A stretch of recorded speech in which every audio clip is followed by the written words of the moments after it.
What's up guys, this is Chris here, and today we're going to be going over the best guns of 2022.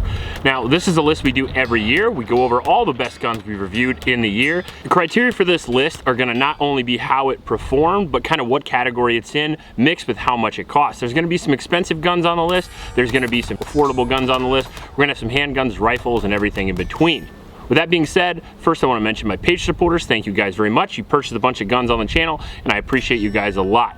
If you want to support the channel, that's the best way to do it. Just go to the link in the description and sign up. If you're not in a patron, hit super thanks. It's YouTube's version. Also, we'd really appreciate it if you would like this video, subscribe, and throw a comment down below. YouTube loves interaction, and it helps promote the videos. And please go down to the description and check out the link to a local shelter in Ames, Iowa. It's right below the Patreon link. I would really appreciate if you guys would donate to those kids. It's a good thing to do. Now, let's get right into it with number 5, and let's talk about kind of a controversial pick, but I'm going to go with the M&P Metal Series. Now, the M&P Metal Series is essentially an aluminum or alloy-framed version of their classic M&P 2.0 with a couple of changes to make it just good enough to make it on this list. Now, I like the M&P series a lot. I like Smith & Wesson. Those on the channel should know that already. I'm a huge fan of the Shield Plus, and the M&P 1 and 2.0. I think for the price, they give you an enormous amount of performance. They've been the highest competitor for Glock over the past few years, and for good reason. They have not only Glock reliability, Glock durability, Glock simplicity, but they also come with some features that most other people really like, including the grip angle, the grip inserts, and now with the alloy frame, you get even a little bit less recoil and a little bit more cool factor with your M&P. You get a flat face trigger here, which is a huge upgrade from the standard M&P. You get a full Picatinny rail, the same classic fish scale serration, but you get this amazing gray Cerakote with an optics ready capability, along with the alloy lower here, which has grip inserts that are polymer with a lot of texture, very similar to the M&P series. Now the M&P is so good that by releasing a new M&P, you almost hit this spot, but I think they really went out of their way here with the new trigger and the new Cerakote. The serrations are great, and then the new grip is awesome as well. I was a little lukewarm when I shot this on the first shots, but we've shot this ever since then, and we have 1,000 rounds through it now with no real issues to speak of. Recoil and pulse is great, accuracy is great, reliability is great. The 30-ounce overall weight makes it an amazing choice for not only concealed carry, but for home defense and even self-defense and even duty use. You can use this gun for pretty much anything. Now the MSRP on this is around $900, but it can be found for much less already. I got mine for around 800 bucks. In at number 4, we're going to be talking about the Springfield Hellion, my favorite bullpup. It is actually a copy of the VHS-2, which is a Croatian gun that Springfield not only licensed, but now is importing into the United States as the Springfield Hellion. It is a bullpup configuration with a 16-inch barrel, an overall weight of 6 pounds. It comes with a lot better ergonomics than even the Tavor, which was my current favorite bullpup, and it really allows you to squeeze the most out of the platform. If you're unfamiliar with the bullpup, it is essentially putting the action in the rear of the gun, allowing you to have a longer barrel length for a shorter overall size of the gun. At only about 26, 27 overall inches, you get a 16-inch barrel, which is really impressive. Think the same length of a 10.5, but you get that extra 6 inches. But other than that, you also get the ballistic performance of a full-size AR, which is a lot better considering that 5.56 is velocity dependent, and the more barrel length you have, the more velocity you have, the more range, the more lethality you have, and the more tumble factor you have. So overall, you get a platform that is small and lightweight and very maneuverable in CQB distances, but you get a platform that hits hard as well and takes standard AR magazines with standard AR controls, which is pretty awesome. In at number 3, we have the Canik Rival. The dark side is the version I like the best because it is the all blacked out version of the Rival. When I first got this gun, I literally couldn't believe how good it was considering the price. Only about $600, and I think you probably get the most performance out of any gun for that price for the Canik. Not only do you get a full 5-inch barrel, which gives you that awesome ballistics, you get a light and slide with pretty amazing cuts as well. These are not cheap cuts. They work really well. They're not rigid in any way. They're not only grippable, but they're not going to slice your hand when you want to use them fast. You get a fiber optic front with a blacked out rear. You get an optics ready platform that you can now use the rear sight with, plus you can get one with the Canik red dot if you so choose, and you get probably the best striker fired trigger in the business aside from maybe the PDP. The Canik is also based on the P99, so it has that similar pre-cock striker, and you're really going to get the most out of that with a Canik Rival. It has the best trigger of any Canik. As you can see, the flat face trigger is awesome, and the pull weight is only about 4 pounds. very, very nice, and the reset is super fast. So not only do you get a very accurate gun, you get a very fast gun as well.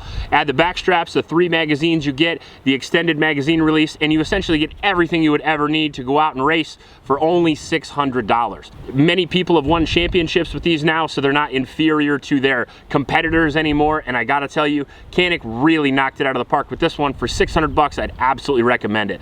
1,000 rounds through the gun, no problems, accurate out to 100 yards, ambi controls, as well as a very simple takedown. Man, this is probably one of the best striker fired guns ever made, and certainly one of the best to come out in 2022. In at number 2, we have, the JP5. Now some people are gonna get mad at this because it's a very expensive gun, but the JP5 is the pinnacle of what I would consider a PCC to be. If you're looking for a 9mm carbine and you're looking for one that you wanna replicate AR training a little bit cheaper, or maybe shoot steel targets up close, or if maybe you just like the idea of a 9mm carbine for less penetration with certain ammo types inside, less noise inside, more suppressible, or if you're looking to compete with it, which I personally am, this is why I bought it, the JP5 is the apex of the PCC. No longer do you have to choose between AR ergonomics and the recoil control of the MPX or MP5. Now you get it all on one platform. There's a couple of different companies this year who took the roller delayed system from the MP5 and put it in an AR. Agastan Arms is one I can think of, but JP is the only one I'm aware of that absolutely did it right. We have 1,000 rounds through this gun now, and I still find excuses to shoot it. I haven't put out the review yet, but I keep testing optics on this gun because I can't shoot this gun enough. This is definitely my favorite carbine of 2022, no question. The lightest recoil of any 9mm carbine I've used because of the roller delayed system. Not only that, but JP enhanced the roller delayed system, so you now have different weights to make it higher or lower depending on what ammo type you want to use if you want to tweak it even further. Go bottom to the top here, and you can see I put the B5 systems on it, but we come with an ambi charging handle, very awesome. Ambi safety, very awesome. One of the lightest and crispest triggers you'll ever feel. JP is famous for their ARs, famous for their triggers. Takes Glock mags, which is absolutely amazing, and not only does it take Glock mags, but we have a beveled magazine well and a magazine release on either side, done right. We also have a bolt latch and bolt release on the front side of the gun, so full ambi controls on either side, magazine release, bolt latch, and safety. Awesome, especially because my wife's left-handed. This is an awesome gun for her to shoot. So Glock mags are easy, they're simple, they're cheap, and they can be found everywhere. Coming up top, we have the M-LOK rail here, which is 13 inches long, and it has silicone carbided or some sort of granular texture on it, making it very easy to grip and hold on to, so much so that you don't even need rail panels. The Picatinny rail up top is amazing, and it doesn't grab your hand too much when you're gripping it. 14.5-inch bull barrel with a comp set on the front of it to make it a full 16 inches. The comp works great, it's tuned perfectly, and overall this is really the fastest and most accurate PCC you'll ever lay your hands on. That being said, the price is to match. So you have a price of around $3,000 for this gun, anywhere from $2,500 to $3,000. Mine's about 3,000 bucks because it has all the fixings on it. But trust me, if you have a bunch of PCCs, if you have maybe a MP5 clone and a couple other PCCs, I promise you if you sold those and bought this, you'd be really happy. I own every PCC on the market, the APC9, multiple B&Ts, multiple MP5 clones, real SP5 and SP5Ks. I have the MPX competition series, and I even had the Terran Tactical TR9. And I can tell you, out of all those amazing guns, this one stands above them all. Now we've got quite a few honorable mentions here just because there were so many guns that it's hard not to choose. I almost made a top 10, but we do a top 5 every year, so we had to narrow it down to 5. That being said, a couple amazing ones are going to be the CZ Scorpion 3 Plus, the 5.7 Mark III by FN, the IWI Zion, the P365 Spectre Comp, the Ruger LCR, the new one, and the CR920. All were pretty close to being on this list, but for one reason or another, were edged out by those that you see. But if you're interested in any of those guns, I definitely would check them out. That being said, let's get right into it. Number 1, I believe it's the new king of carry. That is going to be the new P365 Macro. The reason why this got on the list and not the Spectre Comp is just because the Spectre Comp is $1,500, and you can get all the performance out of this one, really you can out of that, and it's around 600 bucks.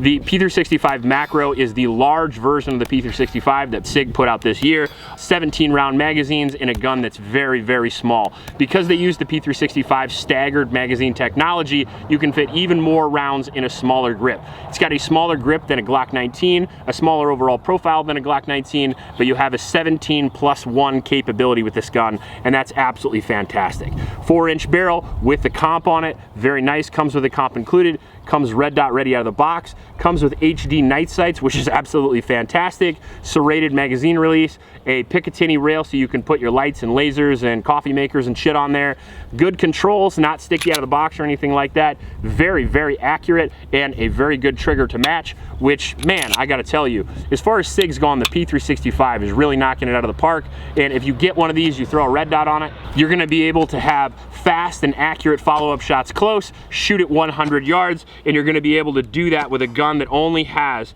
a 21-ounce overall weight. Super light, super thin, super easy to carry. What can I say? The future is here. The Macro is my favorite gun of 2022. If you have a different list, if you have different guns on here that I didn't get to this year, please leave them in the comment section below. I'd love to see them. I don't know every gun, but I'd like to. So leave them in the comment section below. Please like and subscribe. Please support your local homeless shelters, and remember to recycle. I'll check you later.